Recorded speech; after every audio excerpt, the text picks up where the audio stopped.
মাল্টিভার্সের ধারণা যা ঘটবে তা পূর্বনির্ধারিত ছিল, অর্থাৎ ঘটনা যেমন ঘটেছে তেমনই ঘটবে। ভবিষ্যতে যে ঘটনা ঘটবে সেভাবেই ঘটবে, কেউ ভবিষ্যৎ বদলাতে পারবে না। আমরা যদি অতীত বা ভবিষ্যৎকে কোনোভাবে পরিবর্তন করার চেষ্টা করি, তাহলে বুঝতে হবে যে তা সেভাবেই হওয়ার ছিল। মাল্টিভার্সের ধারণা যা ঘটবে তা পূর্বনির্ধারিত ছিল, অর্থাৎ ঘটনা যেমন ঘটেছে তেমনই ঘটবে। ভবিষ্যতে যে ঘটনা ঘটবে সেভাবেই ঘটবে, কেউ ভবিষ্যৎ বদলাতে পারবে না। আমরা যদি অতীত বা ভবিষ্যৎকে কোনোভাবে পরিবর্তন করার চেষ্টা করি, তাহলে বুঝতে হবে যে তা সেভাবেই হওয়ার ছিল। আমার নাম শ্রেয়সী। আমার মৃত্যু হয়েছিল 7 বছর আগে, তখন আমার বয়স ছিল 19। সোহমকে বাঁচাতে গিয়ে আমার মৃত্যু হয়েছিল। সোহম আমাদের স্কুলের হেডমাস্টারের একমাত্র ছেলে। পড়াশোনায় ভালো, খেলাধুলায় ভালো, দেখতে সুন্দর, ব্যবহারে আচরণেও বিনয়ী। সবাই সোহমকে খুব পছন্দ করত। আমরা 3 বান্ধবী মনে মনে সোহমকে পছন্দ করতাম, কিন্তু আমরা সোহমকে কেউ আমাদের মনের কথা প্রকাশ করিনি। তারপরে এলো সেদিন, তখন আমার বয়স ছিল 18। সোহম আমাকে ভালোবাসার জন্য প্রস্তাব দিয়েছিল। সেই বয়সে সকলের মনে এইসব অনুভূতি তীব্র হয়। সেদিনটা ছিল আমার জীবনের সবচেয়ে আনন্দের দিন। ভাষায় হয়তো সেই অনুভূতি প্রকাশ করা সম্ভব নয়। তারপর 1 বছর কেটে গিয়েছিল, খুব আনন্দে কেটেছিল। সোহমকে আমি মনে প্রাণে ভালোবেসেছিলাম। ওর প্রতি একটা অদ্ভুত আকর্ষণ আমি অনুভব করতাম। এমনকি মৃত্যুর পরও সেই আকর্ষণ থেকে আমি নিজেকে মুক্ত করতে পারিনি। যেদিন আমার মৃত্যু হয়েছিল, আমার মা বাবা খুব কেঁদেছিল। সেদিন সোহমও খুব কেঁদেছিল। রাত্রে কিছু খাওয়া দাওয়া করেনি। সেদিন আমি আমার সূক্ষ্ম শরীর নিয়ে সোহমের পাশে বসেছিলাম। আমি ওর মাথায় হাত বুলিয়ে দেওয়ার চেষ্টা করছিলাম। ওকে বলতে চেয়েছিলাম যে তুমি আমার জন্য কেঁদো না, আমি তোমার পাশেই আছি, আমি সবসময় তোমার পাশে থাকব। কিন্তু সোহম আমার কোন কথা শুনতে পায়নি, আমার অস্তিত্বকে অনুভব করতে পারেনি। প্রত্যেকটা মুহূর্ত আমি সোহমের সাথে থাকার চেষ্টা করতাম। সোহম যখন সকালে ব্রেকফাস্ট করত, আমি ওর পাশে বসে ওকে দুচোখ ভরে দেখতাম। আমি ওর সাথে স্কুলে যেতাম।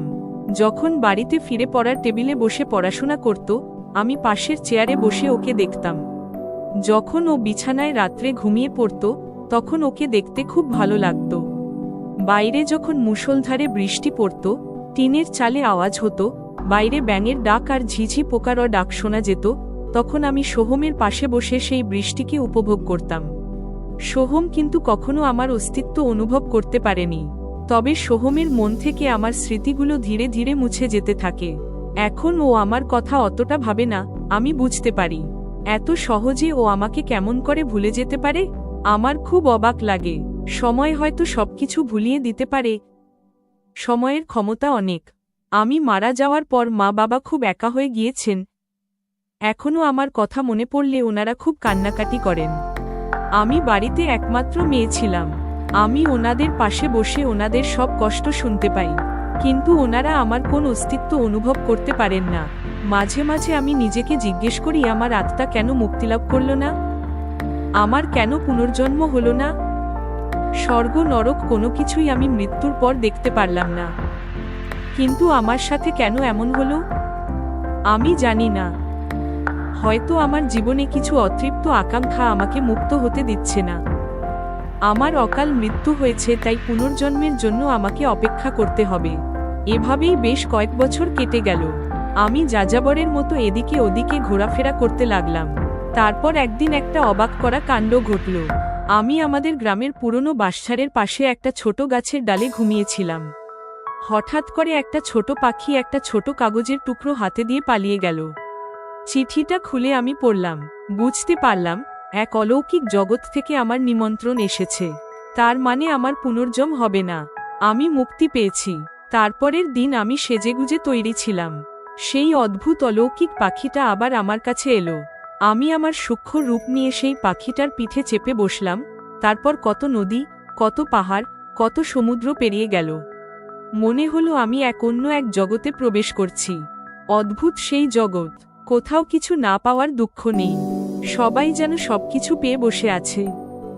সেই অলৌকিক জগতের রাজা নিজে আমার সাথে দেখা করতে এলেন, নানা রকম খাওয়া আমাকে খেতে দিলেন। সেদিন আমি খুব খুশি ছিলাম। কিন্তু মাঝে মাঝে সোহমের কথা আমার খুব মনে পড়ে। তখন আমার মন খুব খারাপ হয়ে যায়।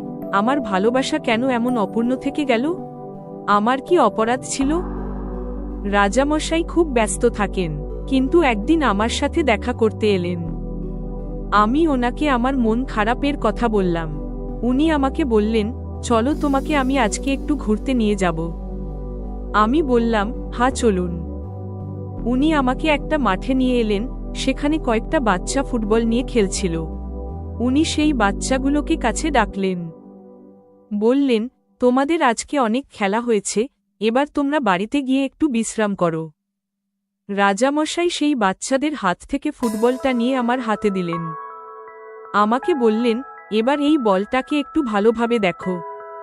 আমি বললাম, ঠিক আছে। আমি বলটাকে ভালোভাবে দেখতে লাগলাম। একটু ভালোভাবে লক্ষ্য করতে গিয়ে আমি আশ্চর্য হলাম। সেই বলটার মধ্যে লক্ষ লক্ষ গ্যালাক্সি, নক্ষত্র, গ্রহ, উপগ্রহ দেখতে পেলাম। রাজামশাই হাসলেন, তুমি কি চিনতে পারছো? আমি বললাম, না, ঠিক বুঝতে পারছি না। রাজামশাই হেসে উত্তর দিলেন, তোমাদের ইউনিভার্স। এইবার তুমি বুঝতে পারছো যে কত ক্ষুদ্র একটা বিষয় নিয়ে এতক্ষণ মন খারাপ করছিলে। আমি ওনার কথা শুনে এতটাই অবাক হয়ে গেলাম যে হাত থেকে বলটা গড়িয়ে পড়ল। মাঠের মধ্যে চারিদিকে এইরকম বেশ কয়েকটা বল ছড়িয়ে ছিটিয়ে আছে দেখতে পেলাম।